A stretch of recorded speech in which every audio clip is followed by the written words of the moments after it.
she introduced me a little drug dealer because I told her going to Momma, hop him, have a seat.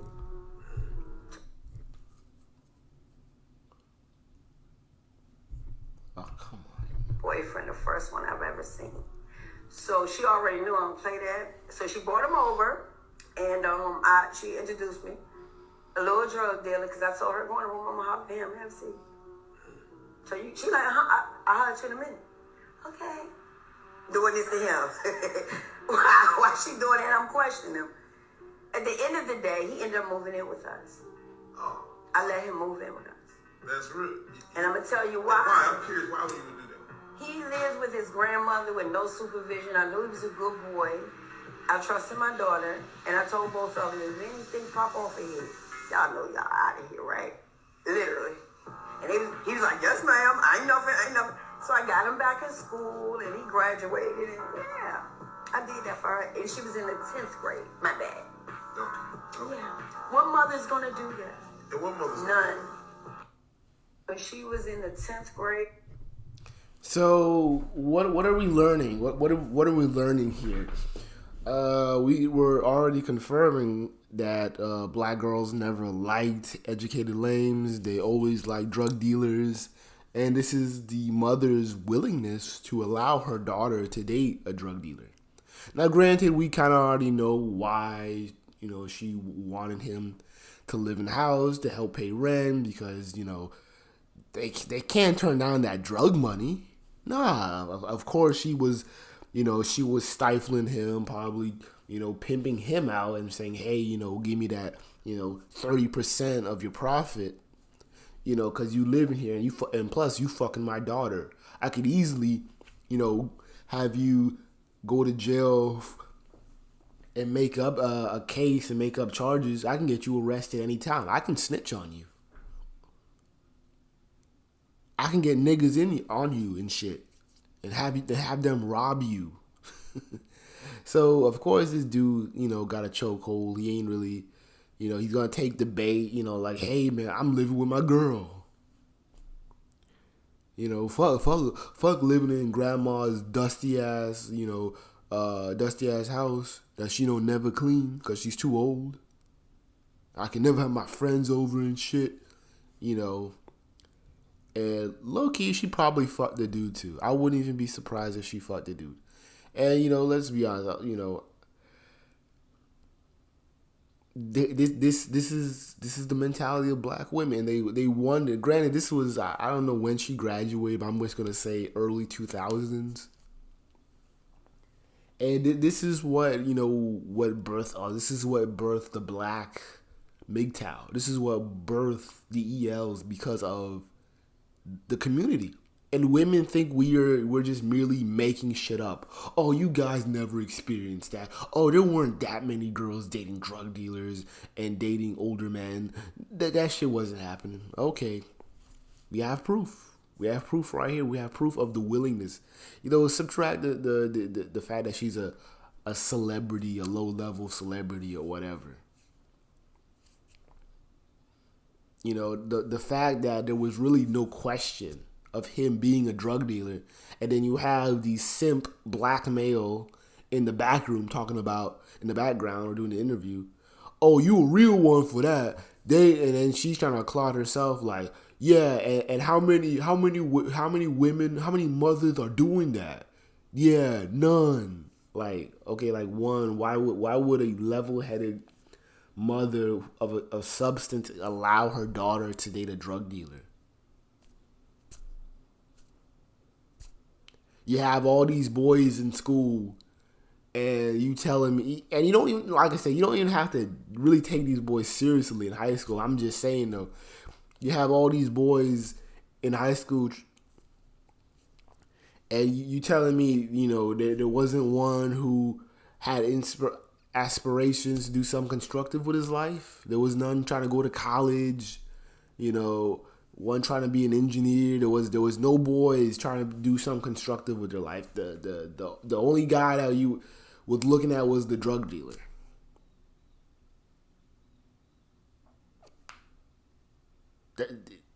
What's wrong with the selectiveness with black girls and what they're interested in? In 2023, it's probably not even any better either.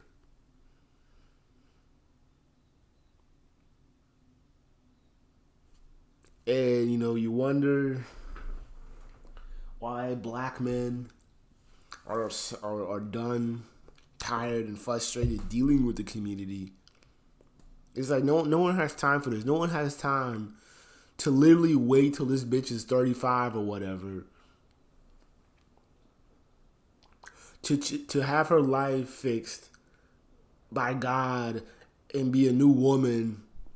Like no one has time for that. You telling me what, an educated lame that was doing right from the start has to wait till his mid fucking 30s to get a decent woman? And the woman's not even decent. She's a recovered hoe. This is why you want us to stay in the community, right? This is the motivation of watching Keisha, come from a broken home with an abusive mother, dating D-boys, getting pregnant, then finding God at the last fucking minute.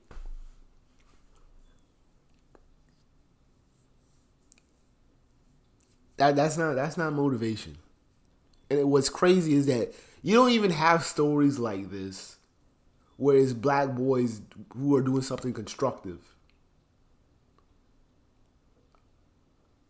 And truth be told, whenever black parents or black family members see black boys doing something constructive, what do they want to do? They want to scare the boy away.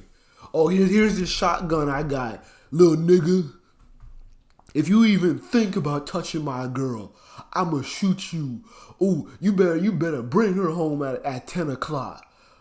But the problem, it's not over until 11. You better bring her home at 10 o'clock, but we're going to Waffle House afterwards. Her friends are going. We're all going. You better bring her home at 10 o'clock, but she don't want. What did I say, nigga? See, you motherfuckers do all that tough guy shit when it comes to the good guys. The guys who actually want to treat your daughters with respect. You treat them niggas like shit. You treat them niggas like shit. And then when these little D-boys and these little niggas ain't about shit, oh, you give them the fucking world. Especially black mothers. You give them the fucking world. She did have a boyfriend, the first one I've ever seen. So she already knew I would play that. So she brought him over, and she introduced me, a little drug dealer, because I told her going to Momma, how damn, have a seat. So she like, I'll holler at you in a minute. Okay. Doing this to him. Why she doing that? I'm questioning him. At the end of the day, he ended up moving in with us. I let him move in with us. Basically, what you was questioning him about was how much dope you move, how much money you make. Are you good in the streets? What can you do for me? That was it. It was, and then it got later to like, hey, all that, let me get you in school. That's just a little bullshit favor. That's just something to do just so he wouldn't be in the house all fucking day, because she needs space, from her own daughter. So, she can't be alone with some nigga that she just met. Yeah. And I'm pretty sure they fucked too. But, I guess I'm supposed to do backflips because a little dumb nigga went back to school. But whatever. That's rude. And I'm going to tell you why. Why? I'm curious, why would you do that? He lives with his grandmother with no supervision. I knew he was a good boy. I trusted my daughter. And I told both of them, if anything pop off of here, y'all know y'all out of here, right? Literally. And he was like, yes, ma'am. I ain't nothing. So I got him back in school, and he graduated, and yeah, I did that for her. And she was in the 10th grade. My bad. 10th grade dating drug dealers. Wow, that's real motivation for you, brother. You know what? I need you good for nothing brothers to show out, get your passport, do something constructive with your life, and leave the black community. Leave the black community. They don't owe you shit. They will never give you what you deserve. And you don't need to be waiting till you're in your mid-30s to have fun with your fucking life. Especially in your dating life. Why these bitches are holding off on you and you the one being taxed. You are being taxed for being responsible. Yeah, let's talk about these educated lames and what they really going through. Yeah, I know. I'm educated like my damn self. I know you're being taxed for being responsible. I know your mama, she taxing you to death. Hey, you know, I did all this for our birth, you black ass. Why don't you need to be giving me $800 a month. You got some stupid girl that didn't even give you the time of day. She's talking about, I got this car loan, I got this car note, it's $500 a month, and you was talking to me like, bitch, please, man. Like, you was ignoring my calls, my texts all fucking month, all fucking year. Now all of a sudden, every first of the month, you want to act brand new as if me paying your car note is gonna rekindle some friendship that I don't even really need. I don't need that shit.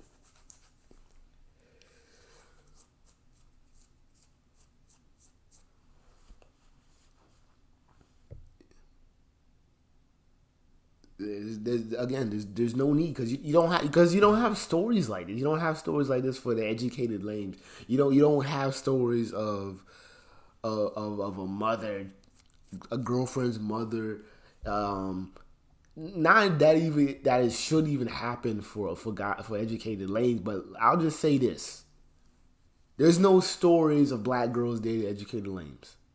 There's none. There's no stories of black girls being excited to date you or even wanting you around. And I'm trying to figure out what the fuck is keeping educated lames in the community when you have no tangibles. You have nothing. There is nothing that the black community, that the black woman specifically is giving you that's encouraging you to stay.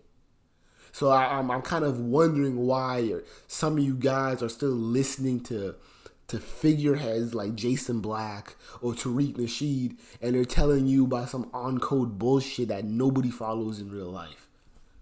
Okay, Jason Black got 200K followers? Okay, cool. I go to the real world. Nobody know who this nigga is. What's 2K to what? How many black people are in the United States? They're not that well known as much as they claim. I'm just saying.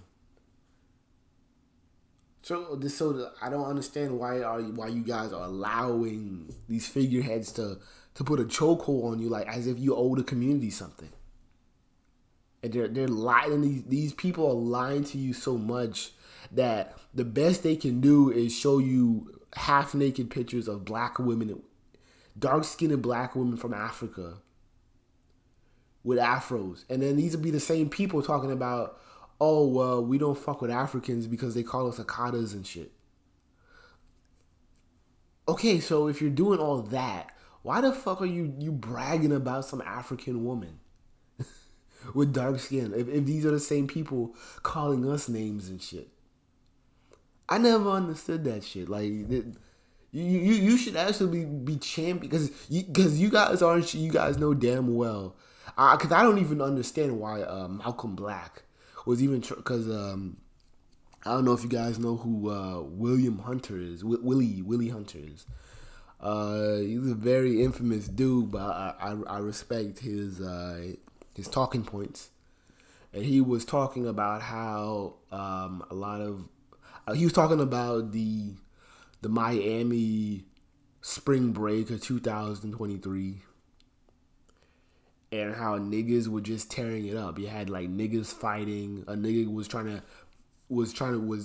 getting arrested, or a citizen's arrest, and then like in the same street over, there's like 8 bitches twerking on a car in the middle of the road, and people are just running crazy like it's the Dark Knight movie. And then Malcolm Black wants to talk about, oh, you can't use this shit to talk bad about FBA or foundational Black Americans. And I'm like, when you see shit like this, what talking points are you guys willing to use to get me motivated to do something? And deep down inside, a lot of you pro-blacks don't even know where to go. You don't know where to go because you know the women in your community are fucking crazy. Even though, I mean, you take pro-black simps like Malcolm Black, who will pose African women, dark-skinned African women on his Facebook and draw them and shit, and then still listen to Tariq Nasheed, who doesn't even like Africans or foreign blacks at that. Who Malcolm Black will also make videos clowning ratchet women. He's actually acknowledging how ratchet and terrible black women are in America. And I'm like, if you can recognize that, why the fuck are you against Passport Bros? What the fuck is really keeping you guys centered in the community? Because that's something I'm trying to figure out. You guys post all these little talking points, make these videos honoring pro-blacks and Pan-Africans, and all these figureheads that were anti-white and were fighting against white supremacy and all that shit. And the average black woman really doesn't even give a fuck about those people. Never even heard of them. They don't know who Khalid Muhammad is. Black women don't even fuck with the Nation of Islam. They don't even like Shahrazad Ali. So why are you quoting these people and then trying to defend these women and trying to praise them as if there's something that we should be upholding to create a black family and black wealth and all that shit? And you're seeing how chaotic and crazy these women are. I want to hear it. I want to hear the argument. I want to hear what you Tariq Nasheed's fans are going to say. Because even Tariq doesn't even have good talking points to be against Passport Bros. Because what is he going to say? All he's going to say, just like all those other pro-blacks say, is the same bullshit, same thing. Oh, well, when you talking to a sister, because he says this all the fucking time.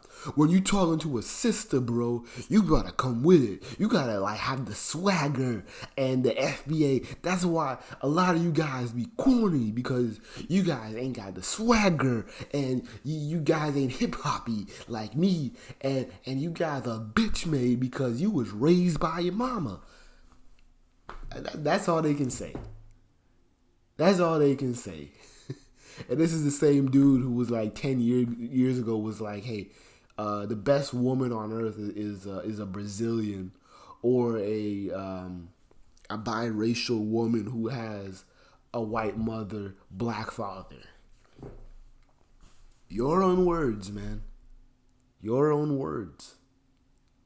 And I'm not like the other goofy small blacks trying to take Tariq Nasheed down or whatever. Because I'm not even too offended. I'm not even offended with that other dumbass comment about raising the white flag for Hulk Hogan's daughter or whatever the shit that is. He said that was a joke. I can accept a joke. But I know you was dead serious when you made that podcast 10 years ago.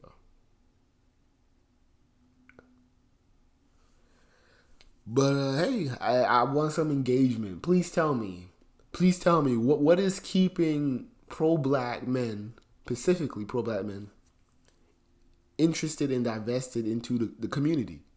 What are black women giving you that's encouraging you to stay?